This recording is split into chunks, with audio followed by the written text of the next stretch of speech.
Our story kicks off in the year 594 of the Holy Calendar, at the Candria Arcanist Academy. Standing before the massive castle, our main character is blown away. This is, after all, the best magic school in the Empire. This is Lewis Carroll, a 13-year-old kid who's just realizing how many people are trying to snag a spot at the academy. A moment later, a familiar voice calls his name, making the boy turn around to look through the crowd. It was his parents, who come running up, complaining that he was way too fast and left them in the dust. Right away, his worried mother asks if he brought his ID and the dye for his hair. She's scared because she heard that some applicants get hunted down just because of their hair and eye color. Hearing this, the boy's father tries to calm Lucilla down, saying that magic is the only way out of their predicament. He explains that in the Northern Empire, this is the only academy where commoners can even take the entrance exam. Because of this, the Candria Arcanist Academy has become the greatest hope for our MC's future. As one of the 10 great academies, this elite institution was founded by the royal family itself. There, the greatest arcanist masters in the Empire teach students the magical arts. On top of that, other forms of power are also mastered by the students who train on the grounds. Over the last 10 years, many guardians from non-noble backgrounds have risen to protect the Empire. Thanks to this, the Academy became famous, since most of these heroes were its graduates. Lewis Carroll's father smiles, saying this is the perfect place for his son to finally learn magic. Lucilla immediately agrees with her husband, while our MC declares he's going to become a great master. With a determined look, he reveals he's going to get stronger to take the orphanage back from the church. Hearing her son say this, the woman is completely taken aback, at a total loss for words. Julian consoles his wife, who feels like a terrible mother, but he comforts her, saying she already does so much. Our MC thanks his mom, telling her he's only alive today because of her care. From there, he remembers his past life, where he dreamed of being the greatest fighter but had severe asthma. Even stuck with a respirator and in a wheelchair, he never lost his passion for martial arts. That passion bore fruit, and he became a scholar who helped revive martial arts with his thesis. But some sleazy scholar stole his work and, get this, accused him of being the real thief. Basically, the guy used his illness against him, claiming a sick person didn't deserve any glory. In the end, even his own parents abandoned him and left him to pass on, taking away his respirator. In his final moments, he wished to live longer and have a healthy body with a family that loved him. And his wish came true in the year 90 of the Holy Calendar, in the city of Mantia in the Northern Empire. Back then, someone asked Lucilla if she was really going to take in that child because of his hair. At that moment, the baby wondered where he was, since he should have been gone, while another nun worried. But Lucilla says the child is innocent and adopts him, naming him Lewis Carroll. Back in the present, our MC reflects happily, because now he has a healthy body and a family that loves him. Suddenly, an arrogant noble shows up, shoving his mother and yelling for her to get out of the way. The push sends Lucilla tumbling to the ground, and her son and husband immediately rush to help her up. The guy scoffs at Lewis Carroll's dream, saying it's impossible for a commoner to become a grandmaster. Hearing this, Lewis gets furious and glares at the noble with a look of pure rage. The noble, disgusted, says he touched a commoner and hopes his luck doesn't run out. Our MC is seeing red and gets ready to throw down with the guys. But his father grabs his arm, reminding him to focus on the exam, which is about to start. Lewis tries to resist, but his father's grip is firm, stopping him from moving forward. His mother also scolds him, asking him to hang in there since he promised not to cause any trouble. At his parents' request, he calms down, though reluctantly. With that, he apologizes to Lucilla, who comforts him with a gentle pat on the head. The nobles walk away, calling the situation a buzzkill, and go to get their numbers. Just then, the crowd parts for an important-looking kid who arrives, drawing everyone's attention. This is Kane Aranka, the heir to the powerful Ranka family, shining like a true noble. Lewis Carroll glares at the nobles who bothered him with hatred, promising they'll have to deal with him later. He then turns to his worried mother and assures her he'll be fine and will pass the test. From a distance, Kane overhears Lewis's declaration as he shouts that he will become a grandmaster. With that, he proclaims he's going to learn magic and show everyone, while the nobles mock him. He then runs, full of determination, toward the exam, because in this life, he vows to become the strongest. All of this so he can protect what is most precious to him, his new, beloved family. His parents watch him worried, because out of 20,000 applicants, only about 30 make it through. But Julian remarks that his adopted son is the most stubborn person he's ever met. And when Lewis decides to do something, he just goes for it, and their job is to support him. Our MC arrives at the exam hall and quickly notices that everyone there is older than him. Suddenly, a man descends from the sky, announcing the start of the 160th entrance exam. He introduces himself as Aronian Smith, the powerful headmaster of the academy and the exam supervisor.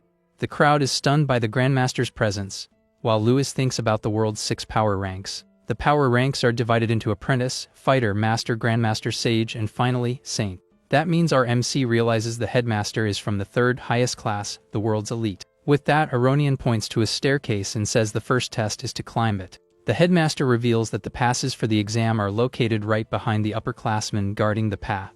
He explains that there are 1,000 passes in total, and only those who grab one can continue. One of the upperclassmen then warns that when the passes run out, the test will end for everyone. With a shout of "Begin!"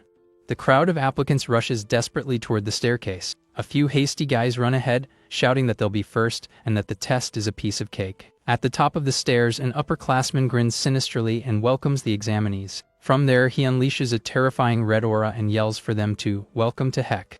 A wave of power distorts the air and hits the group that was running in front head on.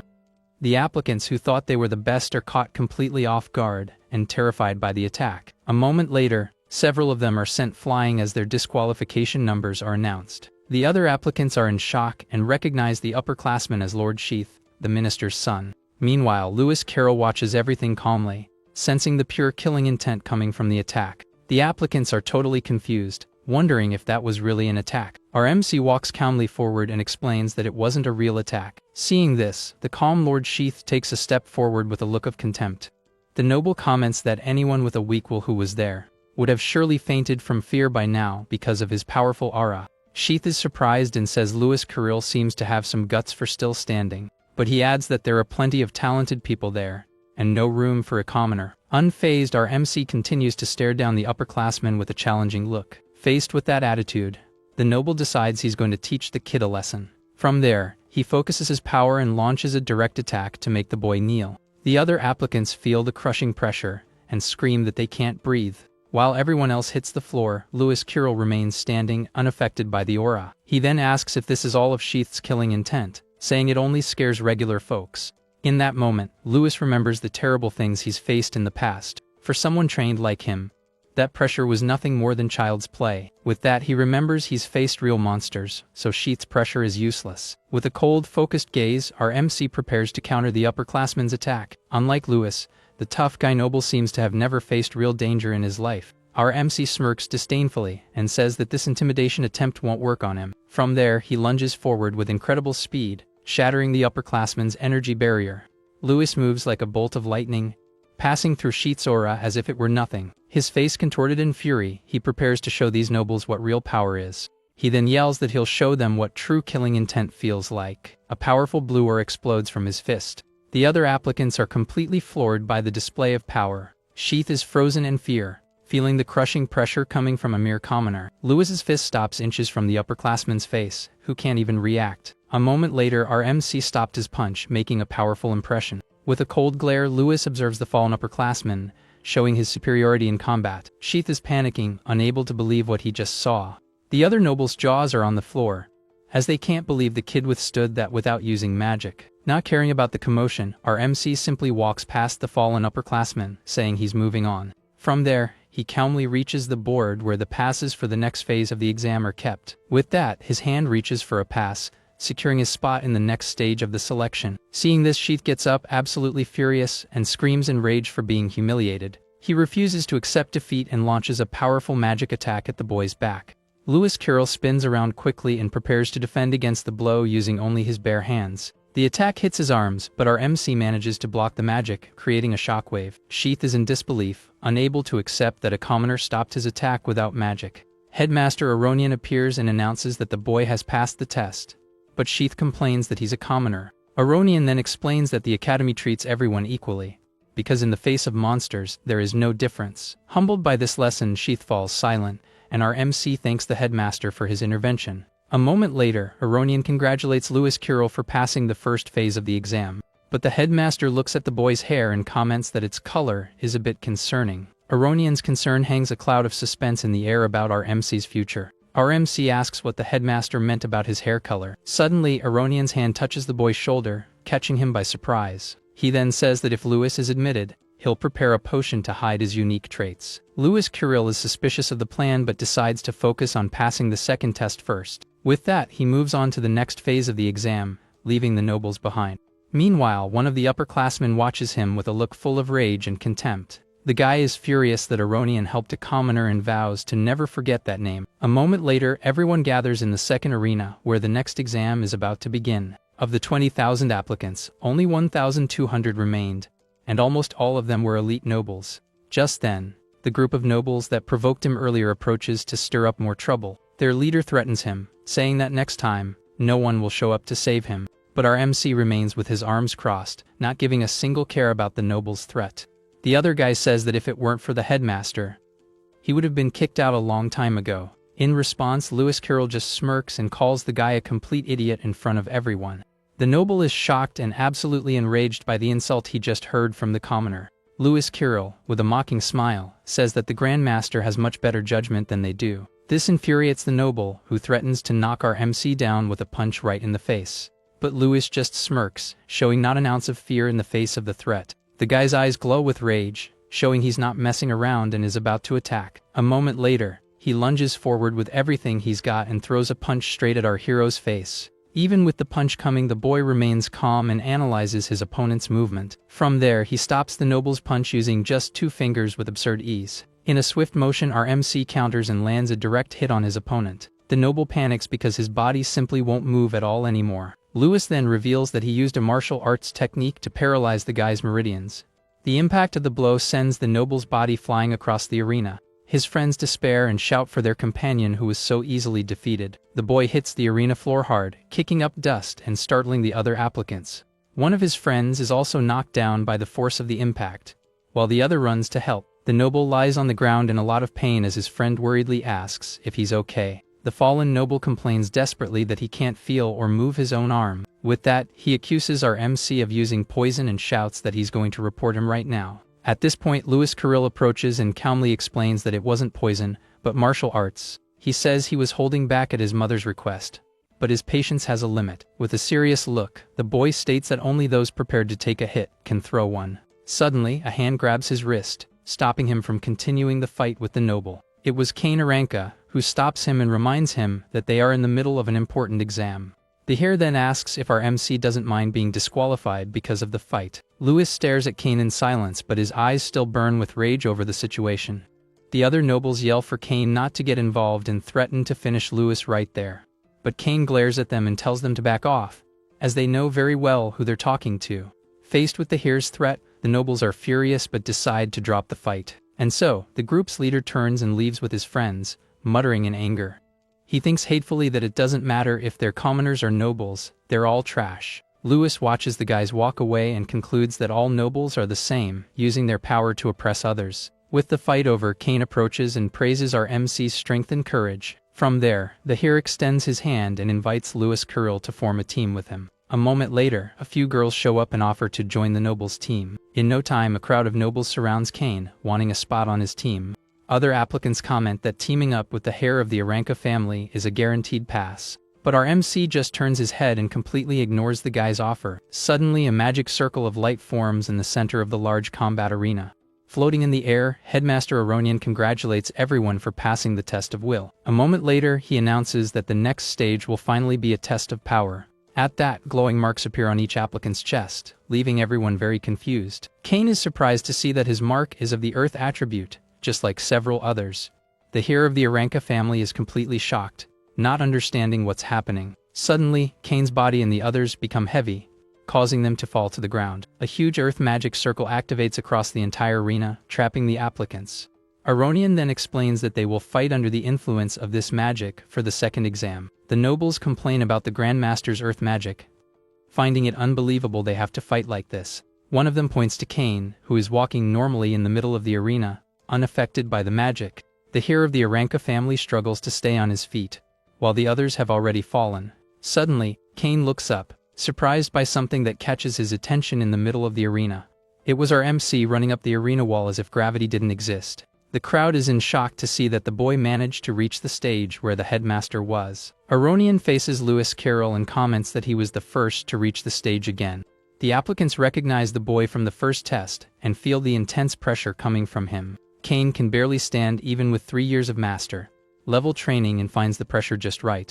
Aronian then announces that only the applicants still standing can participate in the next test. A moment later, the Academy's headmaster uses his magic to create a brilliant light in the arena. An arsenal of weapons appears, and he says that anyone who wants one can choose one to use in combat. The weapons begin to spin in the air and fly toward the applicants still on their feet. With incredible agility, our MC grabs several swords at once from the air. He chooses one sword and faces two nobles who warn him that anyone who leaves the stage is disqualified. From high on the stage, Headmaster Aronian announces that the exam will finally begin. With a snap of his fingers, he gives a command for the imprisoned slimes to be released into the arena. In that instant, all the weapons the applicants were holding simply vanish into thin air. The guys are totally confused and wonder what these imprisoned slimes could be. But our MC senses something strange and quickly looks up, realizing the danger. A moment later, several blue energy spheres begin to fall from the sky at high speed. The spheres hit the arena floor and scatter, leaving the applicants very confused. Slowly, the creatures reveal themselves as slimes, and the guys realize this is the test. The rules appear, showing that blocking is worth 1 point, dodging is worth 2, and defeating is worth 5. Aronian then explains that the ranking will be by points, and only the top 100 will advance. Our MC understands that the competition will be tough to be among those who pass. From there, a giant slime starts shooting smaller globs as if they were projectiles. Some applicants think the monsters are silly and believe it will be very easy to defeat them. One of the nobles gets excited and prepares to score his first 5 easy points. So he runs with his sword drawn to attack the small blue creature. But suddenly, the creature gets a very annoyed look on its face and prepares to attack. From there, the slime shoots off like a cannonball toward the cocky applicant. The noble is completely shocked, as he didn't expect the monster to be so fast. With that, his sword shatters, and the blow hits him square in the face. At the same time, another applicant screams in fright as one of the slimes flies toward him. A moment later, the guy is hit hard and sent flying by the force of the impact. The other examinees panic as they see the true strength of the small creatures. One of them yells for everyone to be careful as more slimes continue to fall from the sky. As a result, several applicants are hit by the attacks and fall to the ground defenseless. The arena turns into utter chaos, with monsters attacking from all sides without stopping. While the fight rages on, the proctors jot down the scores of each participant. A woman informs Aronian that the young masters of the Aranka and Durahan families are in the exam. Because of this, she believes a new point record might be broken this year. But another proctor comments that there are also excellent commoners, like the boy he helped. Aronian smiles and says that Louis Carril is interesting and might surprise everyone in the test. But the proctor notices that for now, our MC is just observing the fight. He comments that the boy hasn't moved an inch since the test began. An applicant wonders what he's doing and thinks the slimes are just too fast. With that, they mock him, saying a commoner will be eliminated from the competition soon enough. Suddenly, a giant slime charges at high speed toward our hero. The creature approaches rapidly, ready to hit him head on with its attack. But our MC remains calm and faces the monster with a look of pure boredom. In a swift move, he dodges the attack, which hits another applicant who was behind him. The guys who underestimated him are left with their jaws dropped, unable to believe he managed to dodge. A moment later, another blue creature charges toward him to try and knock him down. But the boy dodges again, and the monster hits yet another one of the nobles who was nearby. With a focused gaze, our MC prepares to show his true skill. From there, several slimes surround him and attack from all sides at once. The noble who mocked him smirks, certain that this time he won't be able to escape. Faced with the danger, our MC simply closes his eyes and concentrates completely. In that moment, our MC remembers his training on a mountain of ice. His friends complained that throwing rocks at him was dangerous and that someone could get hurt. But Louis Carril calms them down, saying it's fine because he wanted to test a new ability. With that, the guys get ready and warn him that the attacks are heading his way. A moment later, they throw several rocks at the same time to test their friends' reflexes. Louis remembers that in his past life he created a hypothesis about the human body. From there, he trained to accelerate the transmission of information from the brain. This way, he could calculate trajectories and react instantly to any attack. With his eyes closed, he gathers all the data from the rapidly approaching attacks. Next, his mind calculates all possible evasion routes in a fraction of a second. And then, he moves with perfection, dodging all the rocks without getting hit. His friend's jaws drop, completely shocked by the boy's skill. Our MC wipes the sweat from his brow, happy that his technique worked perfectly. The guys run up to him and ask how he did that, and if it was a new technique. He then explains that the skill's name is Void Combat Calculation, leaving them confused. He smirks and explains that the outcome of the battle is decided before it even begins. From there, he claims that his technique can predict the outcome of any combat. Back in the present, his eyes glow intensely as he activates his power to the max. His mind begins to process the information and calculates the exact trajectory of each monster. The calculations are done at an absurd speed, predicting every move of the slimes in the arena. With that, the 4 monsters surround him and attack from all sides at the same time. Our MC realizes that the slimes are fast but can only attack in a straight line. Therefore, he just needs to calculate the ricochet angle and predict all of their trajectories. With the plan set, he begins to move with impressive agility around the arena. This way, the boy dodges the attacks with ease, without getting hit by any of them. With 4 dodges, he secures 8 points and prepares for the next phase of his plan. A moment later, he picks up his sword and imbues it with a very bright blue energy. With the weapon in hand, our MC declares that now it's his turn to attack the monsters. He then uses his martial arts technique and launches a powerful sword slash at the slimes. Kane Aranka, who was watching from a distance, is completely shocked by the scene he just witnessed. The proctors are stunned and ask if he actually read the slime's movements. The other confirms and says that the boy's perception rivals that of a true fighter. Seeing this, Kane realizes he is a special fighter and decides he needs to team up with him. Suddenly, our MC feels something strange approaching and turns his head to the side. It was another slime coming his way, and he prepares to score a few more points. With that, he uses his technique and readies a sword thrust to earn 5 points. But at the last second, another blade pierces the creature right in front of him, stealing his points. Louis Kirill is furious and glares at the noble, asking if he stole his kill on purpose. Kane Aranka just smirks and confirms that yes, he did steal it, without showing a hint of shame. From there, he says he didn't steal from our hero and swings his sword quickly.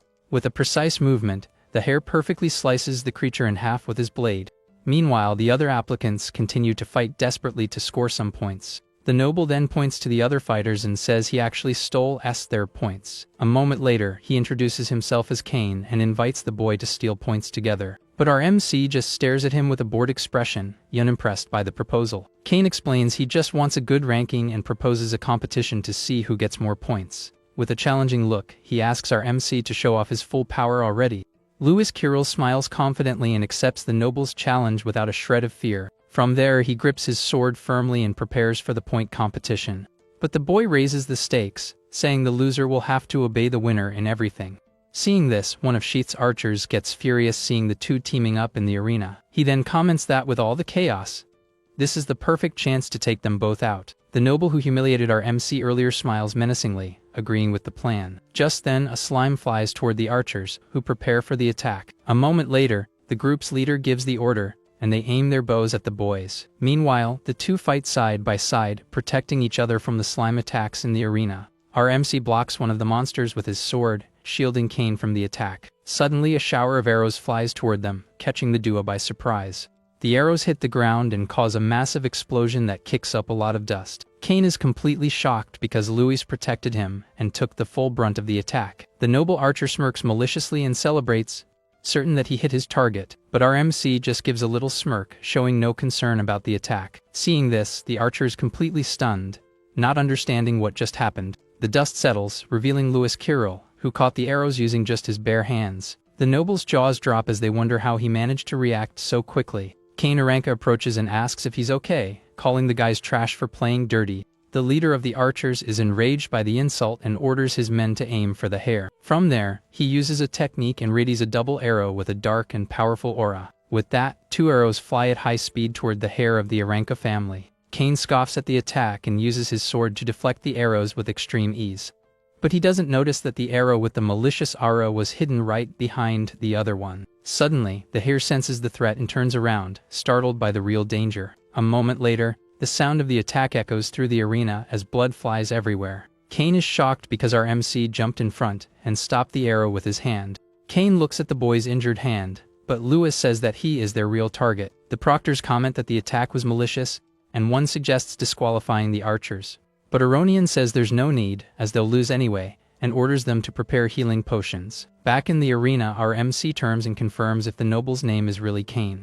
With a grin, Louis Carroll grips his sword like a baseball bat and asks if he's ever heard of a little game called baseball. A moment later, one of the slimes flies toward them, and the boy gets ready to bat the creature away. From there, his mind calculates all the physics behind the swing to make the attack perfect. His eyes glow with blue energy as he focuses all his strength on the decisive blow. And so, he bats the creature with his sword using the baseball technique he created himself. The blue monster is launched with full force, looking like a real, powerful cannonball. The projectile flies straight toward the group of archers, who are terrified by what they see. With that, the slime hits the group's leader head on with completely overwhelming force. The impact is so strong that the noble is sent flying across the entire combat arena. Lying on the ground, number 438 is officially disqualified from the exam. Our MC celebrates that one's down, while Kane finds the commoner's game pretty interesting. The other archers are desperate and furious, shouting for their defeated friend. One of the archers gets distracted and wonders where our MC went in the middle of the arena. Suddenly, Lewis Carroll appears in the air and uses another slime to attack the guy from above by surprise. He then yells that this is the second one and hits the creature with his sword, sending it to the ground. Because of this, the blue monster smashes right into the face of the second archer in the group of nobles. The impact sends the guy flying backward with a hilarious look of pure desperation. A moment later, number 1439 is disqualified, and the last noble panics. Our MC appears behind the last guy and warns him that now it's just him left to settle the score. The noble then threatens him, saying the upperclassman won't let a simple commoner get this far. Just then, Kane sneaks up and simply sticks his foot out in front of the archer to trip him. The hero mocks him, telling him to be more careful as the guy falls flat on his face. With the fight resolved, Kane thanks our hero and worriedly asks if his hand is okay. Lewis Carroll shakes his hand and says everything's fine, adding that he's pretty decent for a noble. Kane replies not to lump him in with the others and reveals he's from the Great Aranka family. The Great Families are powerful clans that have produced many grandmasters and sages for generations. As they fight side by side, our MC reflects that there are all kinds of nobles in the world. From a distance, other nobles are furious that a commoner is meddling in their competition. Because of this, they team up and shout that they won't let the duo score any more points. Faced with the threat, our MC and Kane look at each other with serious, determined expressions. A moment later, a horde of nobles rushes toward them, yelling that commoners should disappear. At the same time, other applicants realize Kane is the target and decide to help the hare. With that, a massive brawl breaks out, with Kane's supporters charging at the other nobles. The arena descends into total chaos, and our MC warns Kane to watch out for the attacks. From afar, a girl and a small mage watch the commotion, finding it all very interesting. At that point, the girl named Miliana rushes into the fray to make the nobles regret their actions. Our MC realizes he's become the target of many people and that this will complicate things. Suddenly, several slimes appear out of nowhere, and he has to dodge the creature's attacks. Meanwhile, the small mage takes advantage of the chaos and trips one of the nobles. A moment later, Miliana uses her weapon and launches a powerful blow that sends several guys flying. At the same time, a red-haired guy with a giant hammer smashes his opponents with a single swing. With a grin on his face, the guy laughs and says the brawl is awesome and a lot of fun. The red-haired guy comments that punching people is way more fun than it looks. With that, he adds that it's much better than just hitting slimes. From there, the guy spins his hammer with all his might, preparing an area of effect attack. With a battle cry, he warns everyone to get out of his way. His spinning attack hits several applicants and sends them flying with great force. A moment later, he stops his attack and observes the enormous damage he caused in the arena. The ground is littered with fallen nobles after the powerful blow from the giant hammer. One of the proctors asks Aronian if they shouldn't stop the massive brawl, but another proctor is worried that all the nobles might end up disqualified. The headmaster says the place has its own rules and that public opinion doesn't matter. Suddenly, a huge pillar of light erupts in the middle of the arena, grabbing everyone's attention. Floating in the air, Aronian declares that the second exam has finally come to an end. He then announces that the results and the scores of those who passed will be announced later. The earth magic fades and several applicants collapse to the ground, completely exhausted from the test. The injured are instructed to drink healing potions to recover their energy and heal themselves. Our MC holds the healing potion, impressed by the mysterious power it emanates. He thinks that even the most basic potion costs 3 silver coins, which is way too expensive for him. Kane approaches and tells him to relax, saying he won't make fun of him even if he wins their bet.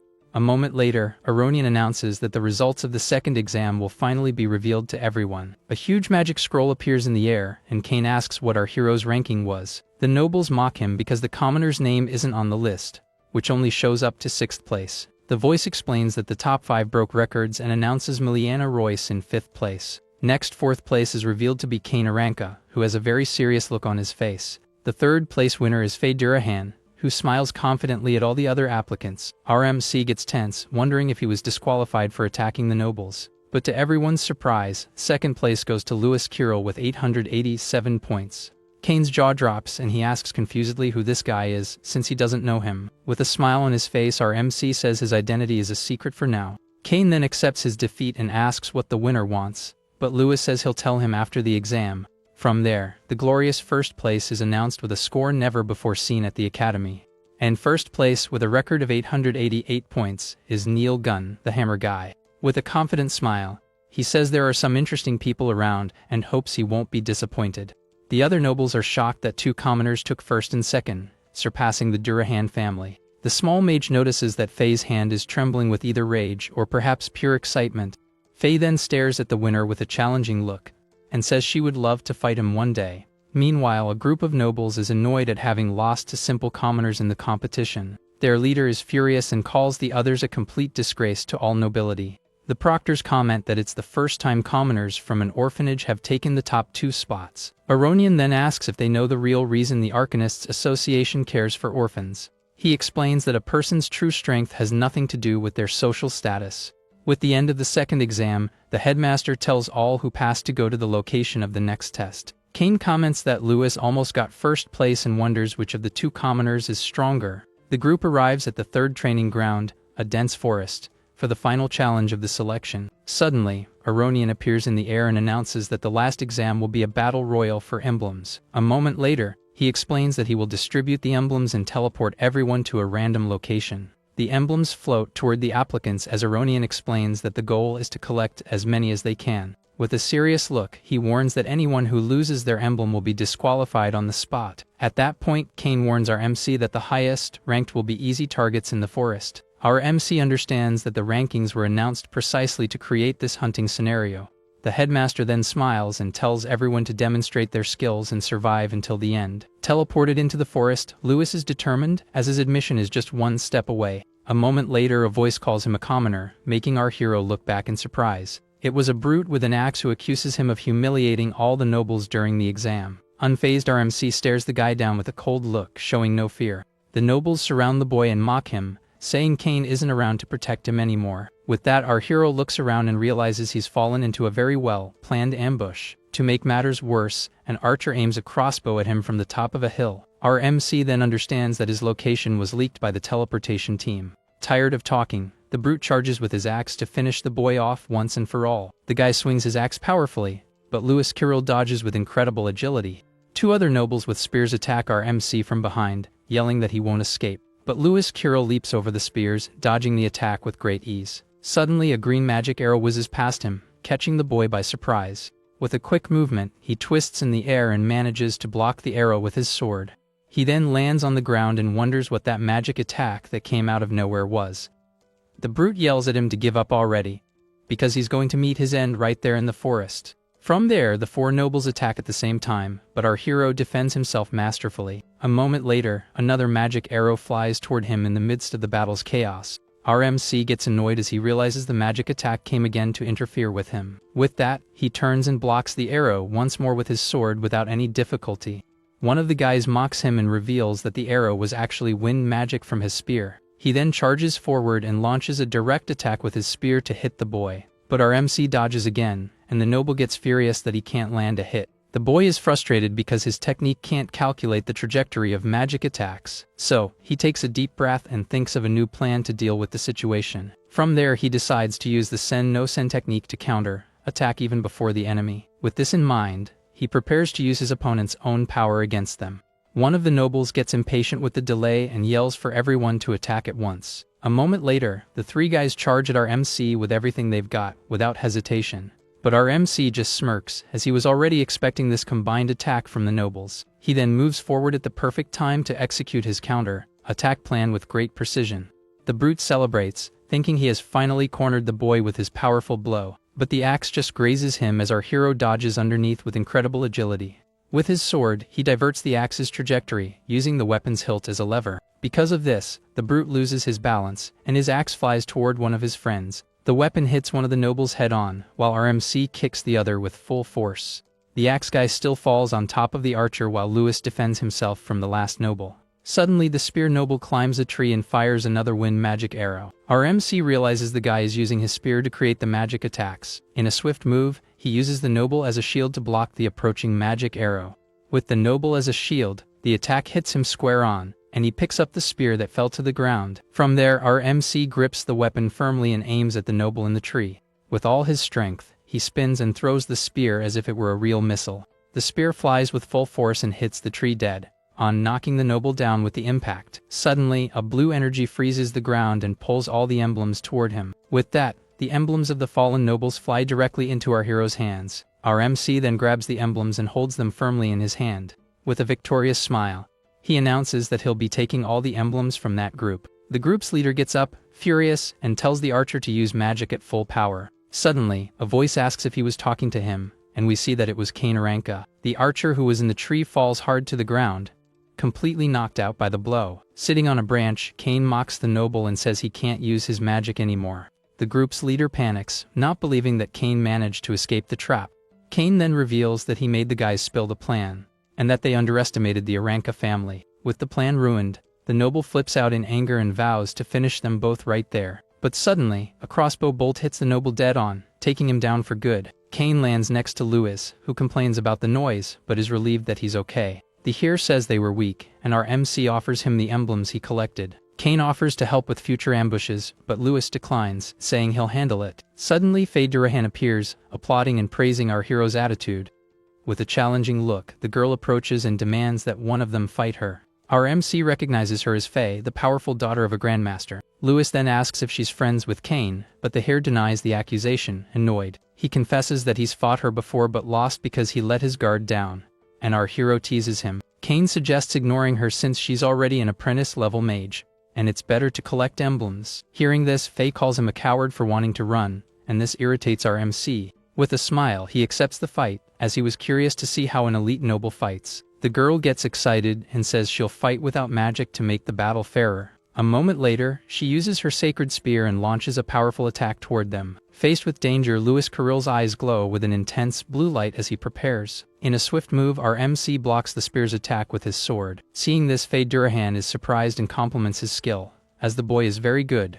Lewis Carrill then grips her spear firmly and looks at her with a confident expression. From there, the noble tries to pull her weapon back, but he holds it with great force. In a quick motion, he uses her spear to unbalance her in the middle of combat. But Faye regains her balance and charges forward, yelling for them to continue the battle. A moment later, she leaps into the air and prepares another attack with her powerful sacred spear. Her blow hits the ground with full force, causing a massive explosion that kicks up a lot of dust. From a distance, the proctors watch the fight, impressed by the elite noble's power. One of them comments that her speed and power are perfect, as expected from a genius. But the other doubts that our MC will last long, as a commoner has no chance. Just then, Aronian appears, and one of the guys asks who he thinks will win the fight. The headmaster admits he likes the boy but states that he cannot defeat Faye. With a thoughtful look, he explains that the battle is a clash of bodies and also of wills. The dust settles, revealing that our MC withstood the brunt of the attack without any problems. Back in the fight, Faye charges with all her might and uses her sacred spear to attack our hero. From there, she unleashes a sequence of rapid strikes that the boy blocks with his sword.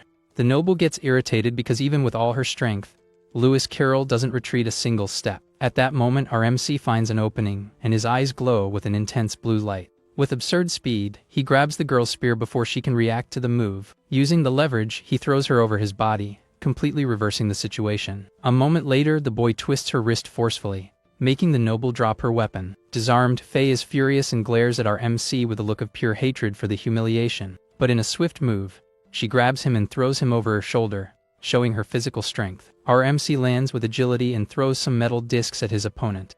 The girl is impressed and says that not even the Hair Kane managed to dodge all the blows. With a smile, Lewis Carrill replies that it's not that hard if she just pays closer attention. From there, Faye picks up her spear again and imbues it with flames, challenging the boy once more. A moment later, she slams the weapon on the ground with full force, causing a powerful fire explosion in the arena. With that, the noble leaps and uses her sacred spear Crescent Fall to end the battle for good. Our MC analyzes the fight, thinking about the various techniques a spear can have. He then reflects that the combination of reach with the strikes makes the weapon very dangerous. But at the same time, he knows that the spear also has several fatal weaknesses to exploit. With that, Faye spins her weapon rapidly, creating a defensive barrier against the boy's advance. From there, our hero realizes that her greatest vulnerability is close quarters combat. Therefore, he just needs to calculate the right timing to close the distance once and for all. With the plan set, he uses the sword dance and launches a powerful counter attack on the noble. Faye smiles confidently and says she already knows exactly what our hero's real plan is. A moment later, she dodges the attack and warns that this tactic won't work on her. With a quick step, the noble uses the spear's shaft as a support to change her position in mid-air. This way she begins to spin with her weapon, creating a true whirlwind of power in the arena. Our MC is surprised, as he didn't expect her to be able to counter-attack so quickly. The girl then yells that the Durahan family's sacred spear has no weaknesses. From there, a powerful energy attack flies toward the boy with full force and no mercy. From a distance, the proctors comment that the noble's talent surpasses that of a common apprentice. Faced with the attack, our MC says it's a shame and prepares to use his swordsmanship. With that, he uses the sword net and creates a blue energy barrier to defend against the blow. The boy thinks that the spear's other weakness is its high energy consumption, and if he defends well, an opening will surely appear, but his sword begins to crack under the pressure of the blow. Faye continues her powerful attack with a confident look, without retreating a single step in the battle. In that instant, Louis's eye glows as he concentrates and finally finds an opening. From there, he leaps into the middle of the attack and points his sword at the center of her spear.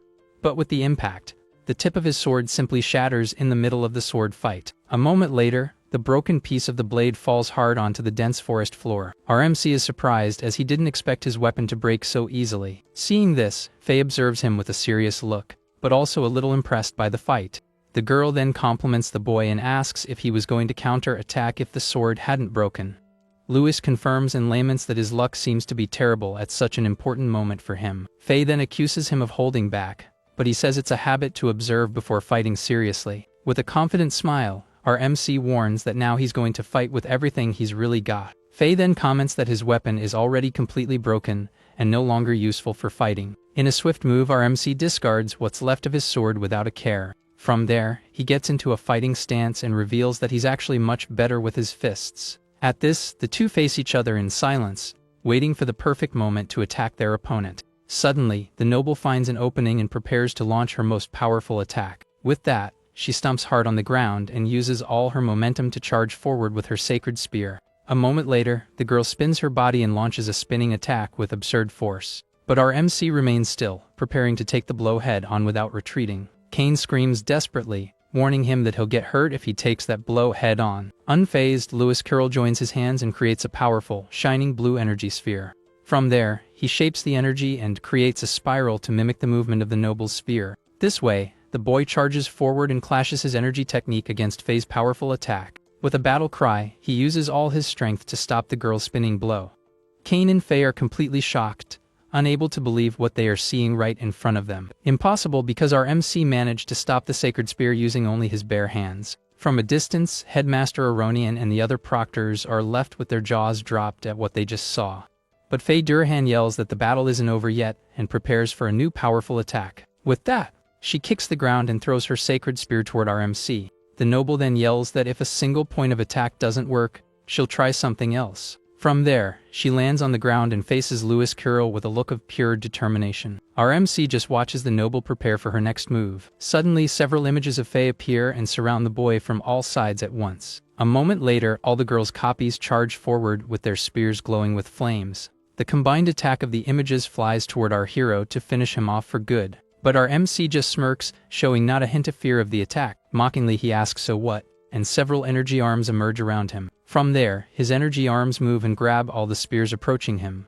This way he stops the attack of all the copies at the same time, generating a shockwave. Faye Durahan is completely shocked, unable to believe he managed to stop her attack. Aronian then realizes that he is stopping the spear's rotation with a very special technique. Aronian smiles and says he's never seen this technique before and that our MC always surprises him. With a furious shout, Louis Carroll uses all his strength and pushes Faye's spear away. At that, the impact throws the noble backward while our hero prepares his counter-attack. But Faye manages to stop by digging the tip of her spear into the ground to avoid being thrown away. With rage in her eyes, she glares at the boy, unable to believe her technique was stopped again. Faye then holds the broken tip of her spear and asks what kind of weird technique that was. Our MC explains that it's a martial art to nullify the rotational force of her weapon. The girl is completely confused, not understanding anything he just said about the fight. With no time to explain, he charges forward with everything he's got to end the battle once and for all. The noble is caught by surprise by our MC's sudden advance toward her. With incredible speed, he runs toward her to close the distance between them. His feet move with agility, showing that he has perfectly mastered martial arts. From there, he dodges one of her blows, leaving an afterimage behind to confuse her a bit. Faye's attack hits empty space while our hero is already positioned right behind her. Using his speed, he creates several afterimages to leave the noble completely disoriented in combat. Kane is confused and wonders if what he's seeing is an optical illusion, as he doesn't understand the movement. His movements resemble those of a butterfly, and he dodges attacks with surreal lightness. Faye gets furious because he's right in front of her, but she can't land a single hit. It was the butterfly step, a technique from a legendary boxer who moved his feet incredibly fast. Because of this light and hard to catch rhythm, his footwork was perfect for the situation. This technique was perfect for the situation, and he prepares to finally attack the noble. From there, he lands a direct hit right in the center of the noble's chest with all his strength. The blow hits her head on and sends her flying with the force of the impact, which kicks up dust. Kane's jaw drops, unable to believe he managed to throw Faye away like that. Headmaster Aronian watches the scene with a serious look, as he didn't expect that outcome. The proctors comment that few can defeat Faye without using magic and wonder if the boy is perhaps a true genius in close quarters combat because of his skills. But Faye gets up and says it's not over yet because she's from the Durahan family and won't give up. Our MC stares at her with a serious look, realizing she still has the strength to fight. Being from a great family, she prepares to use all her power and continue the battle. With a red aura, Faye yells that she will not lose the battle so easily, no matter what. Our MC is surprised because she abandoned her spear to use martial arts. From there, the noble charges forward with everything she's got and yells for him to prepare for her attack. Seeing the girls advance, Louis Kirill prepares to use the famous Wing Chun technique. He then uses the Paxal move to intercept her blow with a shining blue energy.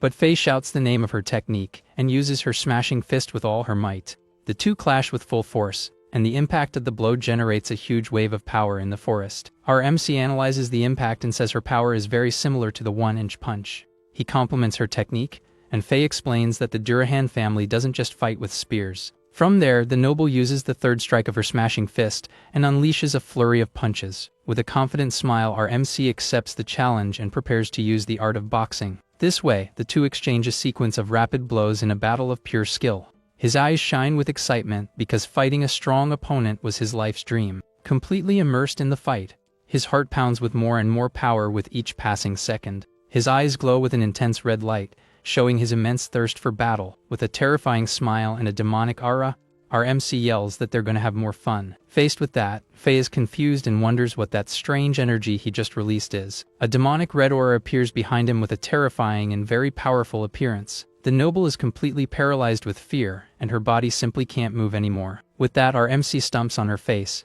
pinning her to the ground with great ease. A moment later, he kicks her with full force, sending her flying with the power of his mighty blow. From a distance, Headmaster Aronian is surprised and wonders what that energy he felt was. The noble flies through the forest and hits the ground hard after being struck by the boy's kick. The impact even makes her hit a tree, and she falls to the ground completely defeated and powerless. Kane and another noble watch the scene from afar, completely shocked by the battle's outcome.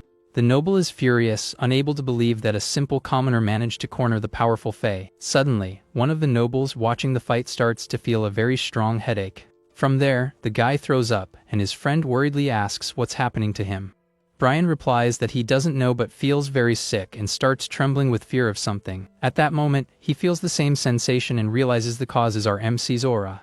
The noble is livid because the plan failed, and he never thought the commoner would be this strong. Meanwhile, Brian, who's already all beaten up, thinks that if the legend is true, they can't let our MC live no matter what, as the boy advances with his aura. Faye, fallen on the ground, is shocked by the crushing pressure coming from the boy in front of her. From there, Lewis Carroll charges with absurd speed toward the fallen noble. With that, he lands a powerful punch right in the middle of her face, and she screams in pain from the impact. The blow sends her flying, making the girl tumble across the ground again. With a furious shout, our MC unleashes all his power at once. A huge blast of red energy crashes down on the completely defenseless noble. Faye realizes that his power and speed are on another level and that there's no way to win. A giant energy fist descends with full force toward the girl to end the fight. At this rate, she realizes she's going to be completely annihilated by our hero's attack. But at the last second, Faye uses her Arcana martial technique with a magic circle. From there, she unleashes her powerful flame fist to defend herself from the final blow. The clash of the two attacks causes a gigantic fire explosion throughout the forest. With the explosion, Faye screams in pain as she is thrown away with great force by the attack. From there, she flies through the forest and breaks several trees with the force of the magic's impact. Our MC is also pushed back by the force of the explosion and skids across the ground. With wide eyes, he is shocked and thinks about what just happened in that moment. With his hands smoking, the boy gets up and finally understands the true power of magic. Kane runs up and asks if he's okay, but Lewis Carroll says he's fine and worries about Faye. Suddenly, a voice announces that number 30,947 has lost their emblem. At that, the noble appears with a smile and says that our MC is officially disqualified. Our MC looks down and sees his emblem slowly burning on his shirt. A moment later, the emblem burns completely and turns to ash right in front of him. The noble tells him to get out of there, but Kane defends him, saying it was all just an accident. With a smile, the guy says the headmaster saw everything, and that he shouldn't help a commoner cheat. He then grabs our MC and says he's interfering and that trash should disappear. But lying on the ground, all beaten up, Faye yells and asks him to wait a moment before acting. At this, the noble and Kane look back, completely surprised by her interruption. Our MC is surprised as he didn't expect her to be okay after the fight. Steaming with anger, Faye gets up and faces the boy with a look of pure determination. The noble questions her, asking if she's trying to protect the commoner and get disqualified. Faye tells the guy to shut up and says she knows our MC's emblem burned.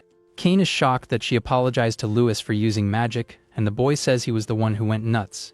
But the noble says it's okay and that he won because he made her use magic in the battle. The noble scoffs and asks if he can enroll even with only 4 emblems. In a swift move, the girl tears off a piece of her clothing with her own emblems on it. From there, she hands the emblems to our MC as a reward for his victory. With this, the boy now has 14 emblems in total, securing his spot in the academy. The noble explains that his emblem burned after he defeated her, and that should be a valid record. She then turns and gets Kane's attention with a wave and a smile. With a serious look, the noble says she doesn't accept weak people passing while those who deserve it fail. From there, she picks up her spear and kicks the weapon high into the air with a challenging look. With the weapon in hand, she asks what happens if the 10th place finisher has 14 emblems or more.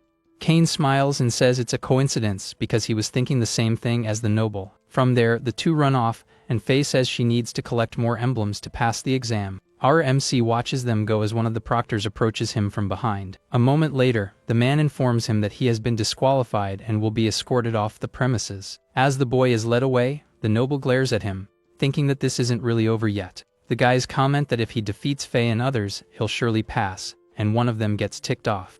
With a malicious smile, the group's leader thinks it wouldn't be strange if an applicant ended up gone. At that, Brian encourages Sheath to do the job and hopes our hero isn't a weakling. At the same time, the strange sensation he caused makes everyone wonder about his identity. The proctor says that martial arts are strong, but alone, they can't match the power of magic. Standing before the academy, Lewis Carroll dreams of learning to fuse magic with his martial arts. By nightfall, he realizes his clothes are torn and worries about what he'll tell his mom. He then reflects that if he tells the truth, she'll get worried and ask him a lot of questions. Suddenly, a hooded man appears behind him and prepares to attack him by surprise. A moment later, the assassin swings his blade with all his might to strike the boy down. But our MC dodges with ease, and the guy's weapon goes flying with the movement. With glowing eyes, the assassin is shocked and asks how he noticed his presence. Lewis Carroll explains that the smell of blood is something he simply can't hide. A moment later, 2 other guys appear, and the leader scoffs at our MC's calmness. Surrounded by the assassins, he realizes the guys are skilled, and he needs to fight with everything he's got. He then notices a 4th guy in a tree and senses that he is, by far, the most dangerous of the group. One of the assassins takes advantage of the distraction and charges with a very powerful spinning kick. The guy yells that if he looks away, his head will go flying from the force of the blow. Faced with the danger, Lewis Carroll's eye glows with an intense blue light as he prepares. With incredible speed, he dodges the blow and even catches the assassin's weapon in mid-air. From there, he imbues the blade with his energy and prepares for a precise counter-attack. In a swift move, our MC uses the weapon to slam the guy to the ground. A moment later, he dodges a kick from another assassin who tried to catch him by surprise. Without wasting time, the boy throws the weapon, sending it spinning toward the other enemies in the forest. Seeing this, the group's leader confirms that the intel was right about his skills. Our MC is confused and wonders what kind of information they had on him. The leader admits his fighting rivals that of an apprentice, but challenges him to fight against magic. From there, the 3 assassins fire their crossbows, launching magic arrows at him. Our MC is surprised but manages to block the magic attacks using his own arms. He then recognizes the wind arrows and gets ticked off, as he already had to deal with them in the forest. Faced with this, the boy decides to use his breathing technique to turn the tables on the assassins. With that, he uses the ki in his body to increase his physical strength and unlock his latent abilities. His eyes glow with blue energy as he explosively increases his power and speed. The leader scoffs and calls his fighting useless as the guys fire more magic arrows. But our MC dodges the arrows that cross in mid-air with impressive speed. One of the guys is shocked by his speed and wonders where the boy went in the middle of the fight. A moment later, our hero appears in the air and shatters one of their crossbows with a powerful stomp. The group's leader is completely shocked, unable to believe the speed of his counter-attack. From there, he lands a powerful kick right to the leader's head, who screams in pain from the blow. Even with the other guys firing non-stop, he lands on the ground and continues the battle against them. With that, the leader of the assassins furiously yells for his men to stop our MC. At that point, one of the guys jumps into the air and launches a powerful kick to try and hit the boy. But our MC defends against the blow with his arm, creating a shockwave from the impact. The force of the blow pushes him back, and he is surprised by the assassin's strength. A moment later, he skids across the ground and realizes the guy in front of him is no ordinary opponent. With a serious look, our MC prepares for the fight, because the guy is really strong. The mysterious assassin then lands on the ground and faces the boy with an air of superiority. At that, the other guys surround him and prepare more magic arrows to attack him again. Surrounded on all sides, he is forced to defend against attacks coming from all directions. Several magic arrows hit him at the same time, showing the difficulty of the situation. With the barrage of attacks, our MC finally falls to the ground, seemingly defeated. One of the guys with an axe approaches and comments that he finally went down and that shooting at him was tiring. He then wonders if the boy is really a commoner, as he gave more trouble than a regular apprentice. But suddenly our hero's eye glows with an intense blue light, staring at the assassin. In a swift move, he grabs the axe blade with his hand, stopping the final blow. The assassin screams in pain as our hero's hand squeezes the axe with absurd force. From there, Lewis Carroll uses the guy's momentum to drive the blade into his neck. With the move, he spins and throws the assassin's body into the other guys, knocking them down. The mysterious assassin is startled and wonders if the boy was just playing possum. Our MC then gets up and looks at the body of the henchman he just defeated. Seeing the scene, the mysterious assassin claps and praises the young boy's skill. Lewis Carroll asks if he doesn't care, but the guy says he doesn't give a flip about what happens to trash. Enraged, our MC hurls the axe with all his might at the masked assassin, but the guy is very clever and moves quickly, creating several afterimages to confuse our hero. He then prepares a purple energy attack and says that if it weren't for a certain person's orders, he would definitely want to make our MC his great and powerful disciple. A moment later, his powerful blow hits Lewis Carroll square in the shoulder with full force. The impact of the attack is so strong that it creates a huge crater in the dense forest floor. With that, our hero is sent flying, screaming in pain and bleeding heavily from the wound. The assassin then appears in the air and prepares to deliver the final blow to the fallen boy. The assassin says his skill might surpass an apprentice's, but it's useless against him. With glowing eyes, he yells that our MC is nowhere near his level of power. From there, his attack hits the ground and causes a gigantic explosion that destroys everything. With a battle cry, the guy descends with full force, enveloped in a dark and powerful energy. A moment later, the dark energy lunges forward to finish our MC off once and for all. Dust rises and covers everything after the powerful and devastating attack from the masked assassin. The assassin then stares at the crater and is surprised by what he sees in the middle of the attack's smoke. It was our MC who was still alive, and the guy wonders how he managed to survive. With his body glowing, the boy gets up and yells that he will not perish in that place. But the assassin scoffs and warns that it's too late, as our hero's life ends right there. He then says that not even a goddess can save him, and prepares his most powerful attack of all. Facing his end, Lewis Carroll screams and uses his arcana martial technique, the Celestial Hammer. The purple attack descends with full force to crush our hero, who is down in the crater. With his face full of rage, he yells that he cannot perish in that place again. From there, he remembers that he wants to master magic to protect his precious and beloved family. With his eye glowing red, he decides he will change his fate no matter the cost. From there, he unleashes a red aura and yells that he will survive, no matter what. His red energy then clashes with the assassin's purple hammer in a massive impact. The assassin is completely shocked, as he did not expect that counter-attack from the boy. A moment later, a golden explosion of light destroys the forest with absurd force. The fiery explosion rises to the heavens and illuminates the entire night with its intense, strong glow. Lying on the ground, our MC coughs heavily, having used all his energy in the final attack. The assassin finds it strange because his hammer is still smoking after the clash of powers. He then feels like he's fighting an opponent on equal footing for the first time. With that, the guy finally understands why that person is after our hero. He then raises his hammer and yells that the monster needs to be put down once and for all. Suddenly, a voice says that's enough, and a wave of green energy hits the assassin head on. The green energy spins and throws the guy away with completely overwhelming force. A moment later, the energy transforms into several green dragons that fly through the forest. The assassin is terrified and wonders what this powerful dragon magic is. A huge green energy dragon forms in the air with completely overwhelming power. From there, the assassin is hit by several beams of light and screams in pain from the attack. Lying on the ground, RMC is confused, not understanding what those lights are. A moment later, Headmaster Aronian appears floating in the air with a powerful aura around him. With wide eyes, Lewis Carroll wonders what the Academy's headmaster is doing there. With a smile, Aronian says he suppressed the fury and tells him to drink a magic potion. Our MC then takes the potion and drinks it all at once to recover from the battle. Meanwhile, the assassin is slammed to the ground by the force of the headmaster's magic. With a furious look, Aronian asks who gave the order to attack one of his examinees. Lying on the ground, the guy calls him Grandmaster and tells him not to protect that monster. At this, the headmaster glares at him with a dark and completely terrifying look. But the assassin smirks and says that this is just the beginning of a much larger plan. From there, the guy's body simply explodes, sending his remains flying everywhere. Aronian wonders if it was a self-destruct and if the Assassin's Guild was involved. As our hero gets up, he is impressed as that was an advanced healing potion. The potion is so strong that even his broken bones heal instantly, getting him back on his feet. Our MC then faces Aronian and asks if he wasn't just passing by chance. With a serious look, he questions why the headmaster always shows up to save him at the worst moments. Aronian replies that they will discuss the matter at his house, leaving the boy completely surprised. Suddenly, Lewis Carroll panics as he remembers that his mother must be very worried about him being late. Because of this, he takes off running at high speed through the forest, leaving the headmaster behind without a second thought. Seeing the boy leave, Aronian summons a shadowy creature and orders it to clean up the entire battle mess. The creature then obeys and begins to clean up the crater and the remains of the assassins left at the site. The scene changes to the city of Mantia, where two guys are threatening Luciella in front of the orphanage.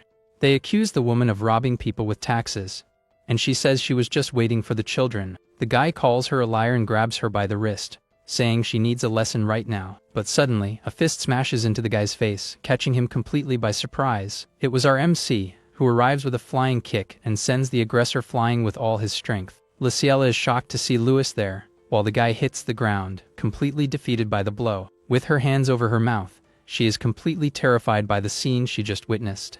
Our MC runs to his mother and worriedly asks if she's okay amidst the chaos. But Luciella holds his face and notices his clothes are torn and covered in blood. He tries to calm her down, saying he just got caught on a tree during the Magic Academy exam. Just then, the other guy gets up, furious, and accuses him of breaking the rules and defying the local lord. This scares Luciella, and the bully threatens to report our MC to the lord. Suddenly, Aronian descends from the heavens and says there seems to be a big misunderstanding. From there, he lands next to Lewis and introduces himself as the headmaster of the Candria Academy. The guys are terrified, realizing he's a grandmaster for being able to fly like that. With a dark look, the headmaster tells them to give his regards to their lord and get lost. Completely scared, the two bow and assure him they will leave everything to the Grandmaster. Aronian then turns to Luciella and says he needs to discuss an important matter with her about the boy. With that, the three enter the orphanage, and the woman invites the headmaster to sit by the fireplace. Aronian then notices the millstone and wonders if it's the same one the nobles mentioned before. Looking closer, he realizes the stone's mechanism is everywhere in the house. At that, our MC fiddles with a panel on the wall, revealing it to be part of the same mechanism. Luciella serves some fruit and explains that our MC invented all of it to make their lives easier. From there, she asks if he caused any trouble, but Aronian says the boy's results were incredible. The headmaster then reflects that he had only seen such talent in the ancient scripture of Gaia. At that, he remembers when humanity was ruled by monsters and a genius emerged to fight. Guided by the goddess, the boy created arcana martial arts, and along with his friends, fought against the monsters. With that, they won the war, and the day became known as Liberation Day, starting the new calendar.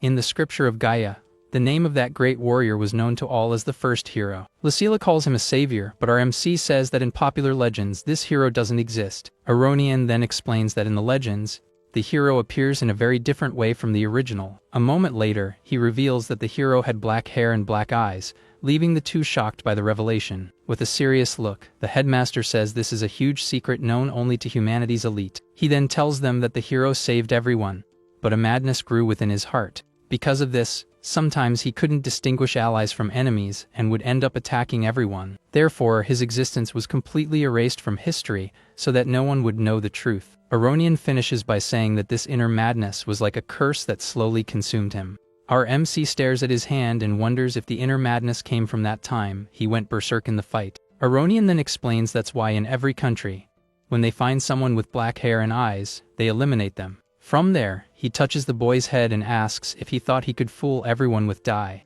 Lucilla panics and confesses that she was the one who told him to dye his hair, fearing something bad would happen. But our MC comforts her and tells her to calm down, that everything is fine and there's nothing to worry about. He then explains that if the headmaster wanted to take him out, he would have done so already, and there's a reason he's here. With a smile, Aronian praises the boy, as he not only resisted the madness but also completely tamed it. At this statement, the two are shocked, and the woman asks if he's talking about a new hero. The headmaster picks up an apple and explains that the world seems peaceful, but beneath the surface, a great darkness is always lurking, and seeing the boy fight today made him think of something important. With the fruit in his hand, he says the legends are absurd and that the world needs a new true protector. Because of this, he wants to guide our MC in the right direction for the future of all humanity. A moment later, the Academy's headmaster throws the apple forcefully at our MC. In a swift move, the boy catches the fruit in the air, facing Aronian with a very serious look. Aronian then leaves, revealing that thanks to the efforts of Faye and Kane, he managed to pass the exam. The headmaster then extends his hand and invites him to receive his personal instruction at the Candria Academy. Our MC smiles and asks if he's betting on him, and what happens if one day he completely loses it. At the question, Aronian's eye glows with an intense purple light, showing his seriousness. Suddenly, the headmaster catches the apple that our hero tossed in the air, taking the boy by surprise. With a cold look, he warns that if that ever happens, he himself will put an end to the boy. The next day, a friend from the orphanage is shocked to hear about the invitation. But Lewis says it wasn't just because of that. Our MC then scratches his head, worried about the Academy's costs like tuition and uniforms. From there, he reflects on his connection to the legendary hero and the so-called inner madness he possesses. At that, he remembers when Aronian revealed he knew about the hair dye he used, and also the promise to take him out if he lost control, making him doubt his trust. Lewis then asks why he let his mother hear everything, and the headmaster says she would be a burden. At this, our MC gets furious and yells at Aronian that his mother is not a burden. The headmaster explains that when his identity is exposed, his family will be in danger, and she needs to know. A moment later, Aronian flies off and warns him to get stronger, because the real tests have only just begun. Our MC then faces the Academy and agrees that he needs to get stronger for what's coming. Suddenly, the orphanage children run toward him, happily shouting our MC's name. With a smile, a little girl named Lana jumps into his arms for a big, tight hug. With tears in her eyes, she asks if he's coming back home because she doesn't want to say goodbye. Our MC then comforts her and promises he'll be back for the holidays, as this is his real home. From there, the two make a pinky promise to seal the deal so she won't be sad anymore. Just then, one of the boys announces that a noble's butler is looking for him at the orphanage. A moment later, a man in a fancy suit approaches and asks if he is indeed Louis Kirill. He introduces himself as the butler of the Aranka family, and hands the boy an invitation from the young Master Kane. Our MC reads the letter and finds out that Kane wants to deepen their friendship before school starts. With that, he accepts the invitation, and the butler guides him to the luxurious carriage waiting for him. The carriage then travels through the large and prosperous city of Harzan in the Candria Empire. He learns that the Aranka family is very important, and that the entire city prospered because of them. Standing before the enormous mansion, our MC's jaw drops, as he's never seen anything so big in his life. Suddenly, Kane runs toward him and greets him with a very cheerful smile on his face.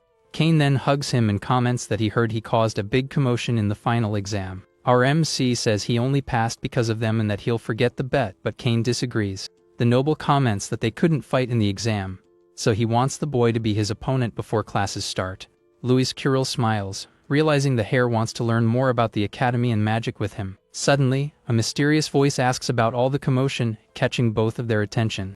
It was Kane's mother, who glares at the boy with contempt and asks who that person is. The heir tries to introduce our MC as his friend, but the woman doesn't like the idea at all. With a shout of silence, she interrupts him with a furious look, showing all her authority. From there, she scolds him for his friendships and asks when their house became a place for just anyone. She says our hero is not worthy of being his friend, and that associating with the boy is a waste of time. With that, the noble tells Cain to just train as his father ordered and become a great sage. A moment later, she approaches Lewis Carroll with an air of superiority and stares him down. With a threatening look, she asks what his purpose is in getting close to her son, whether it's for money or power. The noble then offers a gold ring and says that with it, he can live his whole life if he just leaves, without a care in the world. The woman simply throws the gold ring on the floor in front of the boy. With a look of disgust, she tells our MC to pick up the ring and leave her house forever. Cain is furious and yells at his mother, asking why she would do something like that. A moment later, the hare turns to Lewis Carroll and apologizes for his mother's attitude. Our MC kneels and says he became his friend because he recognized his true potential. With that, he picks up the ring from the floor and asks if Cain's word is worth so little to her. The hare is touched by his friend's attitude and watches him with a look of pure concern. Faced with the defiance, the noble becomes absolutely furious and calls her guards to handle the situation. With a furious shout, she orders her men to throw the commoner out of her house right now. Cain steps in front and tries to stop the guards, saying the boy is more talented than him and even defeated Faye. The noble scoffs and says she doesn't believe such lies, as a commoner would never surpass the great families. But our MC asserts that with him around, the hare can become even stronger in the future. The woman loses it and yells that a commoner can't be so arrogant and mock the Aranka family. From there, the guards grab both of them and start dragging them out of the mansion violently. Suddenly, an imposing man appears at the mansion's door, catching everyone's attention. With a serious look, the man repeats the phrase our MC said about Cain getting stronger. At that, the three of them turn, completely shocked by the unexpected arrival of the man. The guards bow and call the man Master, showing great respect for him. Cain's mother gets nervous and calls him William with a look of pure concern. Kneeling, she says that if Cain continues like this, he will never be able to catch up to him in the future. The man simply walks past her, not caring about what the woman was saying. Faced with the imposing figure, Cain bows and calls him Father, with a look of respect. Our MC introduces himself and feels a powerful aura coming from Grandmaster Aranka. William then asks if what the boy said is true, and Cain confirms that his skill surpasses his own. With a tiger's aura, he tells our hero to prove his worth and shows his full power. Our MC is shocked by the killing intent he feels coming from the man in front of him. From there, a huge red energy creature charges toward him with full force. The attack hits him head on, and he yells that he can't breathe with so much pressure on his body. In great pain, he realizes that the man in front of him is truly very strong and dangerous. William's eyes glow with red energy, showing all his immense power. Our MC then realizes the guy is serious and really intends to take him out. With a look of pure malice, the Grandmaster prepares to finish the boy off right there. Faced with the danger, our MC's eyes glow with an intense blue light as he prepares. He feels a terrible force of will, as if his very soul is being torn from his body, but he compliments the Grandmaster's power and prepares to counter the attack with everything he's got. From there, he reveals that hunting monsters has made him resistant to this kind of power. With that, our hero unleashes all his energy in a huge explosion of golden flames. His golden aura expands with full force through the room, impressing the two nobles watching him. William Aranka is completely shocked, as he did not expect that reaction from the boy. A moment later, a fire dragon aura appears behind our MC for the combat. The boy's eye glows with red light, showing his immense determination in the fight, and so his dragon aura charges forward to clash with William's powerful tiger. The clash of the two auras causes a gigantic explosion of power throughout the mansion. Cain yells Lewis's name, completely worried about the unfolding situation. Dust rises and covers everything after the powerful and devastating clash of energies. Lying on the ground, our MC is faced by the Grandmaster, who observes him seriously. A moment later, Cain rushes to help him and worriedly asks if he's okay after the fight. William Aranka then asks our MC why he seeks strength so much. Lewis Carroll answers firmly that his only goal is to protect his beloved family. At this answer, the Grandmaster seems to reflect on the young boy's words. With that, he turns to Cain and says his willpower is weak, and that he should learn from the boy. The hare's mother is shocked and asks what William is thinking by saying that. The Grandmaster glares at her with a cold look and asks if she has any objection to his decision. The noble is scared and backs down, unable to say another word to her husband. From there, Cain invites our MC to the training ground for them to fight. Arriving at the location, the hare apologizes for his parents' behavior earlier. Our MC says it's okay but comments that his father is a bit extreme. Cain then reveals that his father only cares about merit, and that Lewis would be a better son than him. With a smile, The boy says the Grandmaster was just testing his skill because of him. Cain looks at the sky and reflects on the word love, which has never been a part of his life. A moment later, he remembers that since he was little, he barely left the house for anything. His only childhood memories are of eating, sleeping, and training non-stop every single day. He remembers that his father's greatest wish was for him to become a great sage like his grandfather. Because of this, he just swung his sword without even understanding why he was fighting so hard. Deep down, he just wanted his father to acknowledge him and praise him for all his effort. His house felt like a prison, and he felt like he needed permission even to breathe. The adults praised him, but to him, his status and talent were just heavy chains. And the tighter the chains became, the more he longed for the world outside. He dreamed of being free to sing like a bard or fly like a bird across the sky. His greatest wish was to be able to fly freely across the entire continent without any tease. But he knew that in their world, only strength mattered, and he was still too weak. Our MC listens to his friend's story with a very serious and focused expression. Cain explains that he didn't want to be strong, but swinging his sword was the only way to break the chains that bound him and finally achieve his long-dreamed of freedom. He says his father graduated from the academy, and that's why he's going to enroll there too and get strong. This way he hopes to get permission to live his life the way he always dreamed. With a smile, the noble says he's counting on our MC to help him on this journey. With a smile, our MC accepts the challenge and gets into a fighting stance. From there, the two begin to fight with all their might while William Aranko watches from a distance. A moment later, a man approaches, and the Grandmaster asks for the results of the investigation. The butler reveals that our hero used mysterious combat techniques throughout the entire exam. He not only broke old records but also defeated the powerful Fae, who used magic. Furthermore, Headmaster Aronian protected him from the Assassins Guild the night before the attack. With this, William realizes the boy seems to be a real troublemaker. At this, the butler asks why he allowed contact with the young Master Cain. William explains that danger makes people grow and surpass their own limits. As they talk, the battle between the two young men becomes increasingly intense and balanced. The Grandmaster then reflects that perhaps our MC really can strengthen his son. Cain then uses his wind technique and prepares to launch a powerful attack on his friend. With a smile, our hero accepts the challenge and yells for the noble to come at him with full force.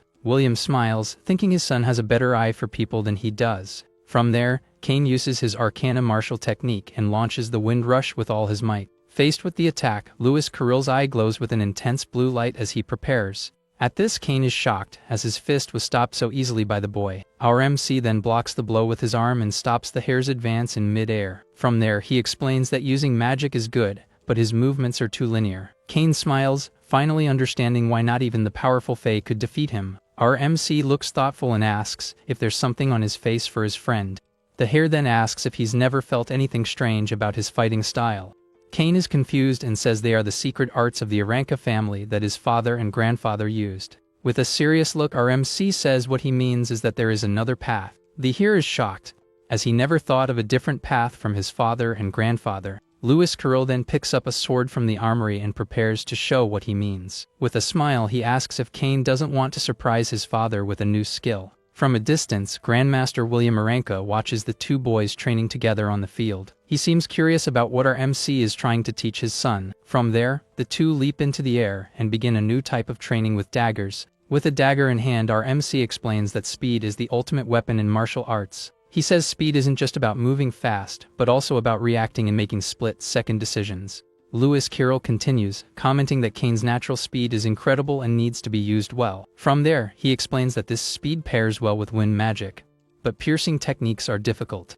With this, he suggests that this difficulty might have been why his father stopped at the Grandmaster rank. To maximize his talent, the boy warns that Cain will need to switch to a specialized combat style. Our MC then picks up two daggers and asks if the hare is prepared for this change. Cain smiles and says not to compare him to other nobles, as he'll do anything to be free. At this response, the boy praises his attitude and says the key is to move in and out when needed. With a determined look, the two agree to show William their skill and determination. From there, the two young men leap into the air and charge with everything they've got toward the powerful Grandmaster.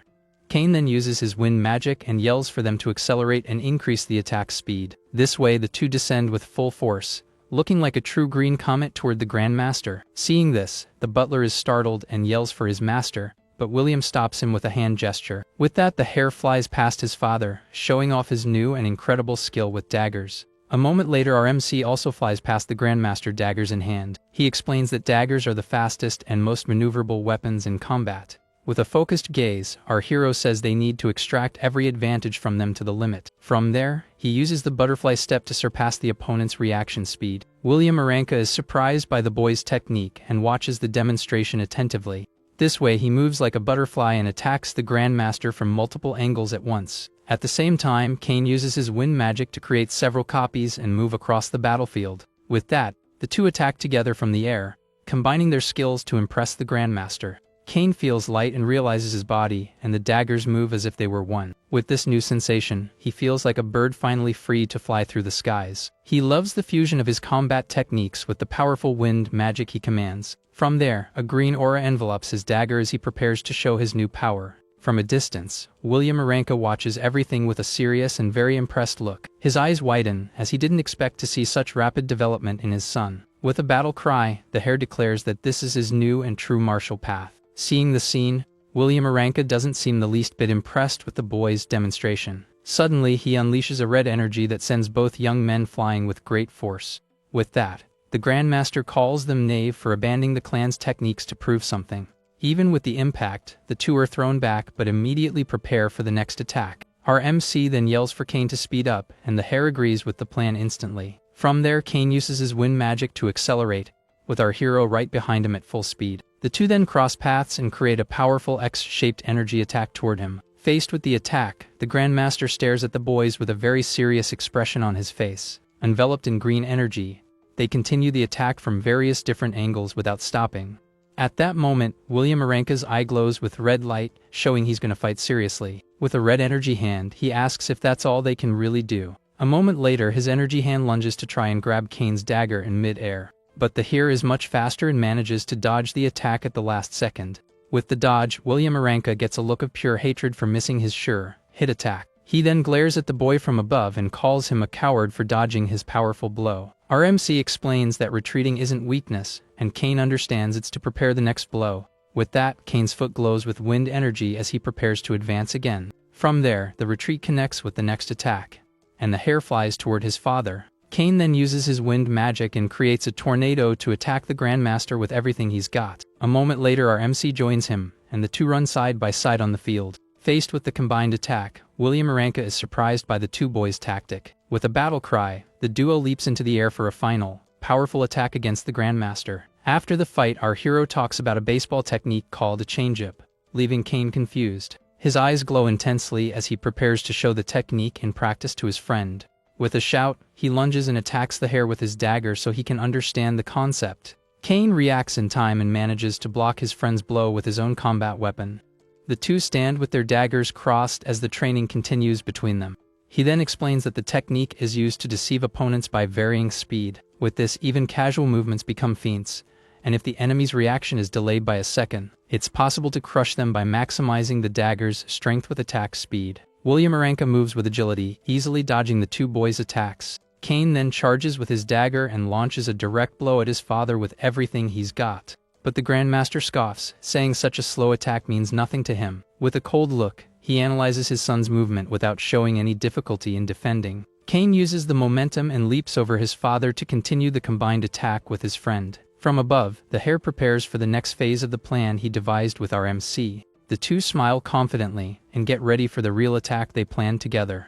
With a battle cry, they charge to attack the Grandmaster from both sides at the same time. Faced with the attack, the man simply says, "That's enough," and decides to stop the training. The duo stops mid-motion, surprised by the powerful Grandmaster's sudden order. With his hands behind his back, William gets his son's attention with a very serious look. Kane faces him, panting but still determined to show his father all his new power. The Grandmaster then warns him never to disgrace the name of the powerful Aranka family. With a smile, Kane replies, "West, sir," and seems to have finally earned his father's respect. From there, William leaves with the butler, while the boys watch the man from a distance. William reflects on the quick strikes and feints with speed variations that the boys used. From there, he finds the new possibility of retreating to prepare the next blow interesting. He is surprised, as he never imagined he could learn something new from two simple children. Our MC comments that it was a good chance to fight a Grandmaster, but that it's over now. Kane is overjoyed because his father acknowledged him for the first time and decides to give his friend a gift. A moment later, he takes our MC to the huge Aranka family library. Our MC's jaw drops at the number of books while Kane holds a box. The hare then gives him the gift and thanks him, saying that without him, he wouldn't have found his path so quickly. Our MC is surprised and speechless at his new friend's gesture of thanks. The box is filled with books, a bag of money, and scrolls, leaving the boy in shock. Kane explains that there are rare magic books that will surely help him a lot in his studies. Lewis sees that the curriculum is divided into magic and martial arts, and that everyone goes through a ritual. Kane then explains that it's a ritual to sense the elements through a statue of the goddess Gaia. From there, he reveals that even the great families have to pay 10 gold coins for the ritual. Our MC freaks out at the price, but the hare calms him down, saying it's free at the academy. But Kane explains that expenses and books are expensive and asks him to accept the gift. From there, he hands over the box and asks if their promise is finally settled with that. Our MC agrees and thinks he needs to find a way to make money at the academy. Suddenly, he has a brilliant idea and decides to use the knowledge from his past life to make a profit. With this in mind, he asks Kane if the Aranka family has any connections with merchant guilds. Our MC acts mysterious and says it's a secret, but that he'll find out everything in time. A week later, the day of the Candria Academy's entrance ceremony finally arrives. Already in his new uniform, our hero walks confidently through the school courtyard with a smile. Suddenly, a pink-haired girl behind him smells a different scent coming from the boy. She wonders if it's a new, expensive perfume and deduces that his parents must be important nobles. The girl, named Rose, introduces herself and congratulates our MC on getting into the academy. He accepts her help to get to know the place and also introduces himself as Louis Kirill to the girl. Rose then tells him to follow her, but thinks she's never heard of the Kirill family before. As they walk, she begins to explain that for the past 2 years, the emperor has grown very old. Because of this, the imperial hares are fighting with the nobles for power within the academy. Rose explains that thanks to Headmaster Aronian's efforts, the academy appears peaceful on the outside, but behind the scenes, there is a fierce struggle for resources among the institution's students. She warns that if a student is targeted and can't earn enough credits, they can be expelled. With that, the girl gets close to him with a very seductive look to try and find something out. She then asks which side of the fight he plans to join, and our MC is left speechless. Suddenly, a blonde guy appears out of nowhere and interrupts their conversation in the courtyard. He recognizes our hero as the commoner who broke the record and introduces himself as Brian. Rose is shocked, unable to believe the boy is a commoner, and says she smelled a different scent on him. From there, she gets close again and says he's being watched, so he should do his best. Upon learning he's a commoner, she loses interest and leaves, complaining that she wasted her time. Our MC just smiles and says it was a pleasure to meet her, despite her rudeness. Brian then turns to him and tells him not to mind the attitude of that noble girl. He shakes the boy's hand and explains that the academy is a miniature version of the Empire. Suddenly, Kane appears running and calls out his friend's name in front of everyone. With that, Brian says goodbye and tells him to call if he needs anything at the academy. Our MC stands for a moment, watching Brian walk away across the courtyard. A moment later, Kane Aranka approaches him from behind with a very suspicious look. The hare asks what he was talking about with Brian, and Louis Kirill replies it was just greetings. From there, Kane reveals that Brian is the Chancellor's son, but that the two are not close at all. Our MC then comments that at least the guy seems to be a decent and trustworthy person. Suddenly, Faye and Miliana appear, and Kane says he doesn't like people with weak wills like Brian. Miliana teases the hare, saying that if he were as strong as Louis, Faye would surely acknowledge him. At this, Faye thanks our hero for his help during the exam, but he says she passed on her own. With a punch in the air, the noble warns with a challenging look that next time, she will definitely win. But our MC ignores her, and she yells that if he wants attention, he should defeat her in a fight first. And so, Miliana drags Faye away to finish registration while the noble yells that he'll regret it. With the commotion over, Kane hands a large bag of coins to Louis, saying it's his share. Kane explains that the money came from following his instructions at the Berna Village Trading Company. Inside the place, our MC shows a tray of perfumes and reveals that this was his secret. The hare doubts that will make any money, but Louis assures him to just try selling it and see. Kane is shocked by the price and says he'll give some to his mother while our hero smiles. From there, he asks his friend to keep the business a secret, and Kane agrees since he also profited. At the reception, a man hands our MC his credit card and wishes for him to become a master. A moment later, other nobles glare at him with disgust and comment that Sheath was expelled because of him. At that, Kane confirms that Sheath was expelled because they found out he hired the assassins to take him out. With a cold look, our MC finally understands who was behind the attack in the forest. The hare then warns him that Sheath has an older brother named Jess, and that he should be careful. Suddenly, Jess glares at the two with a look of pure hatred, showing that revenge is on its way. With a malicious smile, he tells his friends that the fun is just getting started for them. The scene then changes to the Academy's Grand Hall, where the entrance ceremony is finally about to begin. On stage, Headmaster Aronian welcomes everyone and congratulates them for overcoming the challenges.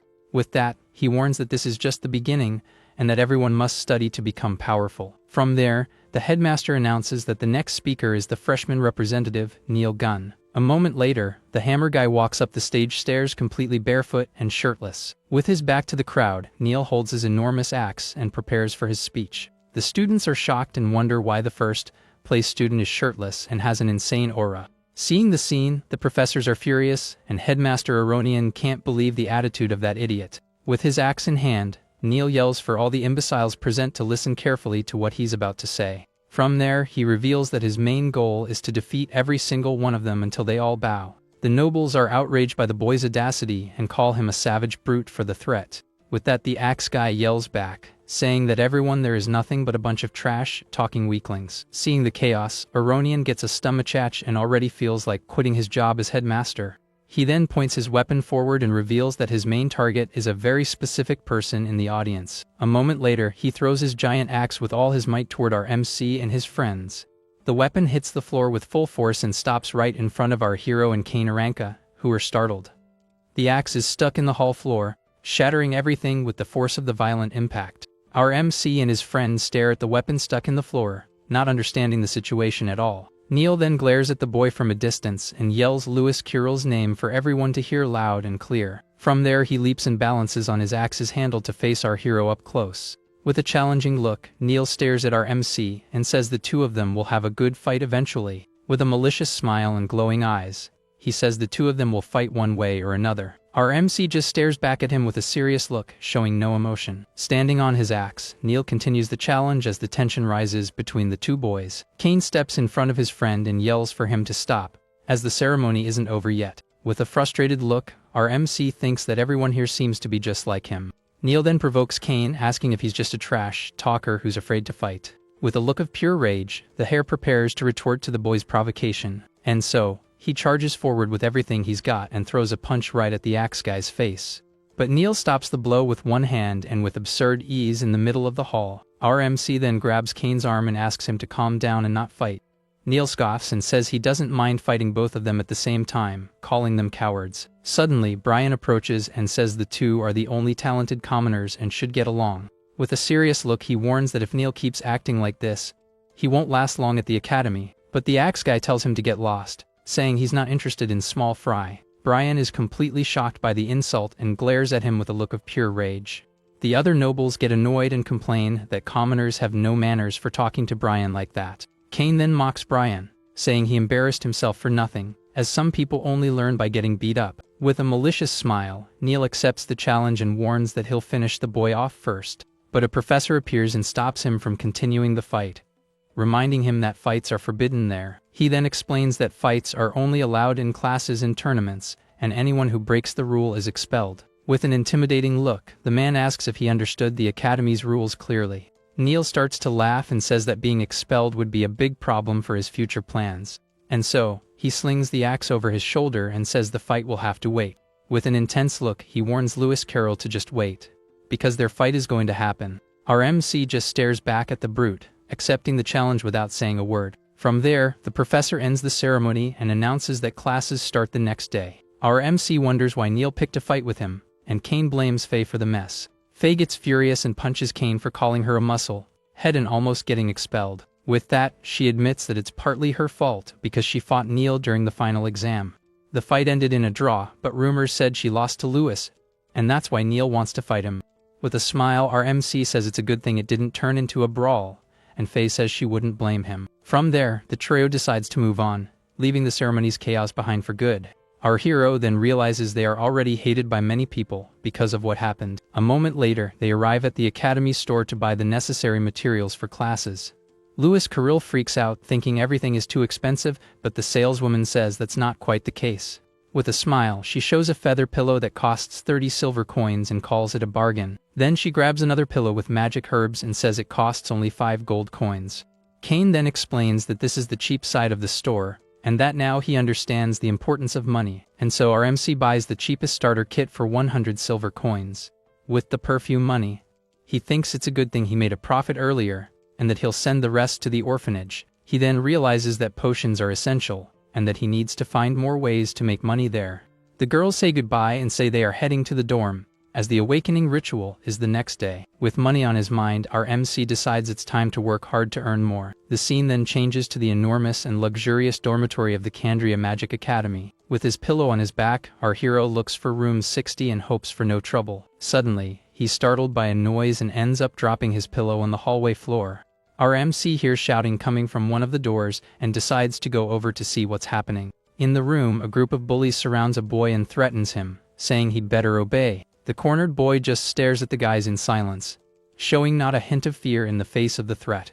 With that, the group's leader gets furious at the boy's attitude and calls him a complete punk. From there, he grabs the boy by the shirt collar and asks if he's looking for a fight. Our MC then intervenes and touches the bully's hand, releasing a strange orange energy. With the energy, the guy screams in pain as his arm begins to be burned by an unknown power. Luis Carril reminds him that duels are forbidden and asks if he doesn't mind being expelled from the academy. The guy's friends try to defend him, saying they didn't do anything, while our hero picks up his things. The bully shouts that Luis Carril threw the first punch, and that now it's self-defense for him. With that, he throws a punch, but our MC defends it easily with just one hand. In a swift move, he uses the momentum and lands a punch right in the face of another bully. The guy is sent flying by the force of the blow, leaving his friends completely shocked by the scene. With an innocent smile, our MC asks when he ever hit anyone in the hallway. The guy who got punched is furious and asks why he was attacked out of nowhere in the hallway. Our MC then releases the energy into the bully's leg and kicks him with great force. The kick hits him square on and sends him flying with the force of the impact, making him fall to the ground. The other bullies are totally confused and wonder what's really happening there. From there, he releases the energy into the guy's chest and makes him punch one of his own friends. With his body covered in energy, the bully is completely paralyzed and has no control over his actions. Our MC uses his power and makes him kick the other bullies, taking them down for good. Chaos ensues, and the group of bullies starts fighting among themselves for no apparent reason. One of them gets punched in the nose, and the group's leader despairs, trying to explain it wasn't him. With that, the guy points at our MC and yells that it's all his fault for the mess. With a malicious smile, our hero tells him not to blame others and calls him Senior. The bully realizes he was being controlled by the boy and calls him a monster because of his powers. Our MC gets a dark look and asks what he meant by the word monster. Scared, the bully scoots back and asks what the boy is going to do to them now. The boy who was saved thanks him for the help, and our MC realizes he's his roommate. Our MC then asks if he wants to just let the situation go and do nothing. With that, he warns that if they find out about the fight, everyone will be in trouble and offers to go to the headmaster. The group's leader gets scared and tells his men to run, because the boy isn't normal. Our MC introduces himself as Lewis and asks for his new roommate's name. The boy turns his back and just shows his name on the tag without saying a single word. With a curious look, our hero reads the name Caracandis on his school uniform. From there, the boy simply enters the room and closes the door in our MC's face. Alone in the hallway, our hero stands for a moment, thinking about what just happened. He then smiles and thinks the boy is just too shy and is definitely the type to get bullied. Our MC settles his things in the room and reflects that a lot happened on the first day. The scene then changes to the goddess's temple, where two people are fighting in a strange ritual.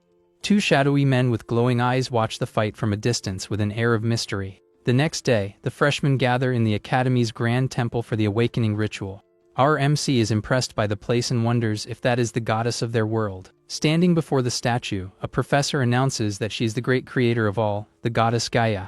The professor explains that a long time ago, the goddess Gaia created a world where humans and monsters coexisted. But over time, the monsters began to use their overwhelming power, and dragons ruled the skies. Behemoths ruled the land, and krakens dominated the seas with their brutal and terrible power. Because of this, countless humans were annihilated in the chaos, and the goddess Gaia was filled with rage.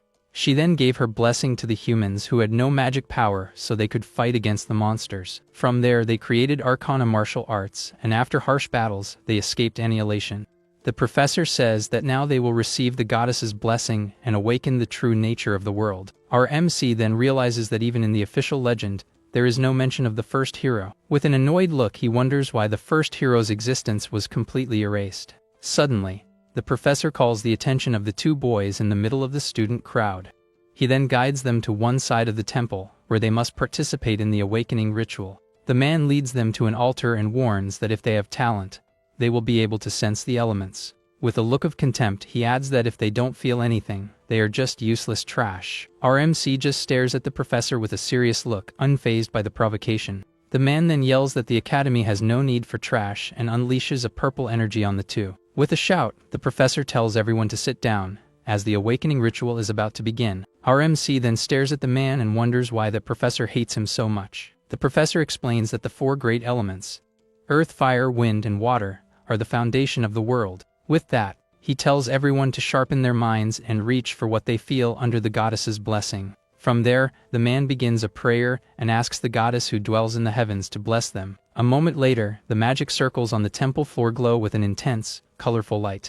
The symbols of the four elements begin to glow, responding to the call of the awakening ritual. At the prayer, the statue of the goddess Gaia reacts and shoots a huge beam of light through the temple. With glowing eyes, the statue releases a powerful divine energy throughout the grand hall. The light concentrates and forms a sphere with the four elements right in front of all the students. Some students are caught by surprise and thrown back by the force of the released energy. Suddenly, the spiritual form of the goddess appears in a space filled with stars and colorful lights.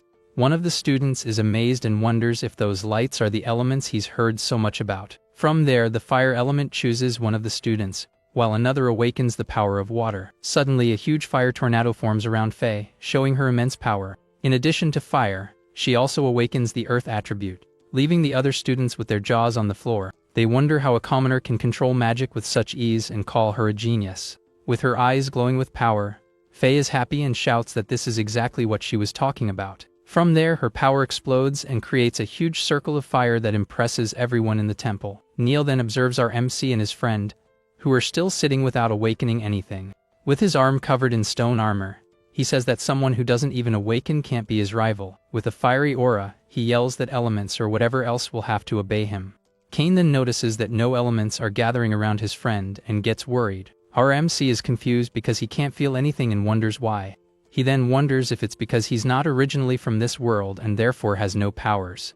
But he remembers he felt a strange power when he fought Kane on the training ground. With his eyes closed, he feels his mind being suffocated by something strange and dark. A dark energy seems to trap him, preventing him from awakening his magic powers. Angrily, our MC says his will won't be controlled by that dark thing. At that moment, he remembers his past life, where he was confined to a wheelchair. With a furious shout, our MC unleashes a blue energy and says his will not be broken. From there, he explodes with all his power and releases a huge shockwave through the temple. The blue energy explosion spreads throughout the hall with completely overwhelming force. Suddenly, the image of the goddess dissolves and returns to being just a common stone statue. Our MC opens his eyes and is surprised by what he sees in the elemental space around him. He sees the four colors of the elements and wonders if these are the powers he so desperately wanted. The professor is shocked because he placed a magic circle to isolate him and doesn't understand how he escaped. Free from the barrier, our MC extends his hand to try and touch one of the shining elements.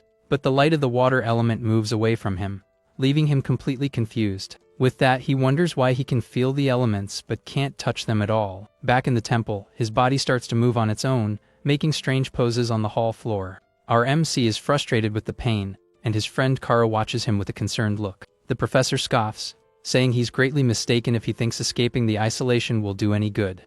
He then reveals that he used a confinement circle to block the flow between the spirit and the elements. In addition, he used a magic orb to weaken his connection to the elemental powers. The professor says he should blame himself for making so many enemies at the academy. With a malicious smile, he tells the boy to sit there in despair until the end of the ritual. By nightfall in the academy courtyard, most students have already managed to awaken their powers. Neil and his friends mock the two boys who are still struggling to awaken anything. With his eyes closed, our MC concentrates as hard as he can to try and sense the elements. Suddenly, his friend Kara taps him on the shoulder, drawing his attention to something on the floor. Our hero is confused and asks what's wrong with the floor where they are sitting. Kara then reveals with a serious look that the floor they are on is actually a trap. Our MC gets angry realizing the professor is really trying to sabotage him. With a determined look, he gets into a fighting stance to break the trap once and for all. From there, he lands a powerful punch on the floor, which shatters from the force of the impact. Our MC is shocked as he didn't expect a trap to be hidden there. With the floor broken, a purple confinement circle is revealed to all the students. Kara tells him to hurry up and grab the item in the center of the magic circle. Our MC then thanks his friend for his help and picks up the magic orb from the floor.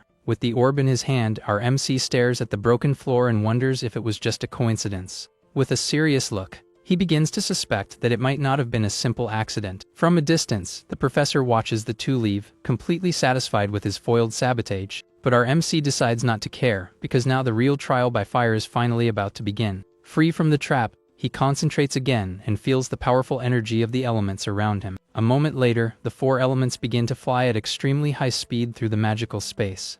From there, all the lights merge and form a huge whirlwind around the boy in the temple. The other students are shocked and wonder what's going on. As it's just like Neil's power, our MC then feels all the power of the elements flowing into his body at once.